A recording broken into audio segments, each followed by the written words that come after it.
Do you ever watch a clip of Muhammad Ali and your chest tightens? It's the way he looks straight into the camera and he says, "I am the greatest. I said this before I ever was." And that line always gives me chills because most people wait before they say something like this. We wait until we have proof, a trophy, a paycheck, the audience, before we allow ourselves to ever speak greatness into existence. But Ali didn't. He said it first, and then he spent his entire life becoming it.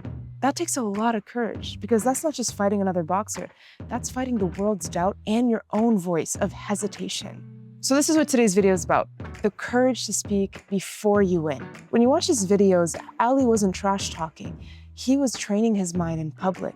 Every "I am the greatest" was an affirmation he had to live up to. He built pressure intentionally, and that pressure forged his discipline. And he turned his belief into accountability. If you're gonna tell the world that you're the greatest, then you better wake up and train like it.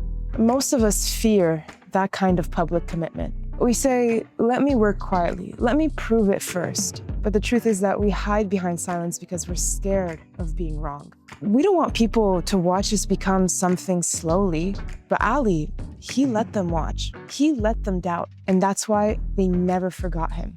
Words shape identity, and when you say a statement out loud, your brain begins to reorganize to make it true. It's called cognitive priming. Your actions start aligning with your declarations. So when Ali said, "I am the greatest," he wasn't lying. He was building a self that could live up to it. Think about that. Most of us speak in limitation.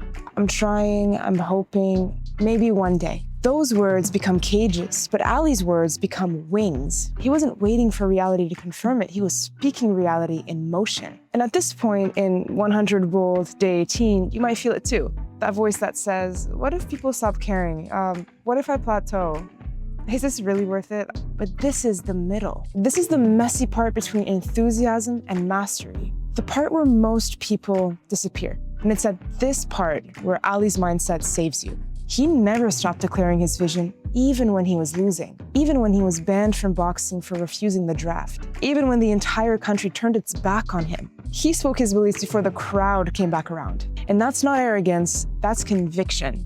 So when you feel unseen right now, just remember, you're in your ban era, and own it. This is the quiet chapter where faith has to carry you. Belief looks glamorous when it works, but when it doesn't, people call it delusion. Ali was mocked, ridiculed, and silenced, yet he kept showing up to the gym like the world wasn't watching. Every "I am" that he spoke was an act of rebellion. He was saying, my reality starts inside me, not in your approval. And I want you to think to yourself, how often do you hand that power away? We shrink our language so that people don't think that we're full of ourselves. We downplay our goals to sound humble, and we trade boldness for belonging. But there's a kind of humility in owning your gift, in saying, I was given something, and I refuse to hide it. Ali's belief wasn't ego, it was gratitude in motion. He honored his gift by using it loudly. Now, of course, speaking alone isn't enough. The words are the ignition, but the work is the engine. Ali trained harder than anyone. He visualized victory obsessively.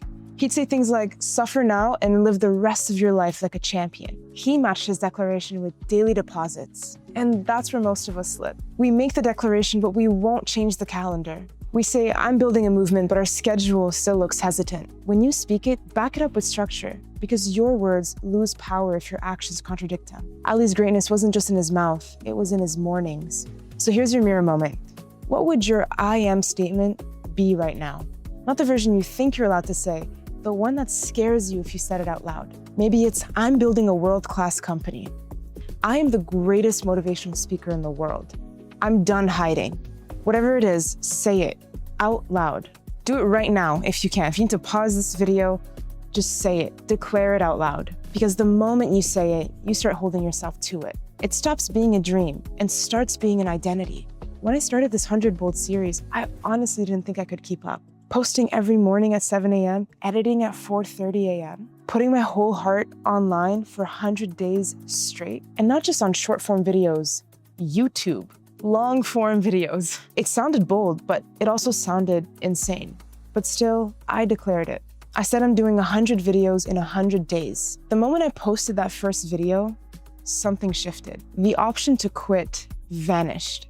Because now I said it publicly, and that meant accountability. It's not about proving anything to others. It's about proving that your word means something. And that's how you become dangerous in the best way possible, when your actions and words start shaking hands. People fear saying things out loud because of one thing: failure. What if I say I'll do it and I don't? But here's the truth. Failure isn't the opposite of success. Silence is. If you fail after declaring something, you still grow. If you stay silent, you stagnate. Every bold person you admire has a trail of failed declarations behind them. Ali lost fights. He got knocked down. But the world remembers his voice, not his losses. So speak anyway, say the thing, even if it scares you. Actually, especially if it scares you. Ali's words didn't just elevate him, they elevated millions. When he said, "I'm the greatest," he wasn't just talking about boxing. He was modeling a new kind of respect for his generation. Kids who had never seen themselves as powerful started saying, "If he can say it, I can too." And that's the legacy of boldness. When you speak your future out loud, you give others permission to do the same. Your voice becomes a mirror to someone else's courage. So remember, your boldness is never just for you. Let's tie this back to you. Where in your life are you whispering when you should be declaring? Maybe it's your business, maybe it's your art, maybe it's a relationship that you're too afraid to claim or end. Whatever it is, words matter. Your voice sets the tone for your life. Ali didn't wait for the world to tell him who he was. He told the world, and the world adjusted. That's the kind of energy I want you to walk into this week with. Not fake confidence, not loud for the sake of being loud, but that grounded conviction that says, "I'm becoming who I said I would be." So here's your challenge for day 18. Write down your declaration. Record yourself saying it. Even if you never post it, say it out loud once a day this week. And remember this line, because I want it burned in your memory. You don't speak when you've arrived. You speak because you're on your way. Ali taught us that. He taught us that words are blueprints. That courage isn't waiting until you win. It's declaring before you do. So keep posting, keep showing up, keep saying it until it feels true. Because life doesn't reward the silent. Life rewards the bold. So this is day 18 out of 100, and I appreciate you being here. I appreciate you showing up every single day. And I know it's not easy, but it's worth it. It is worth getting to see your potential actualize. I'll see you tomorrow at 7 a.m. And remember, to act bold, you need to be kid brave again.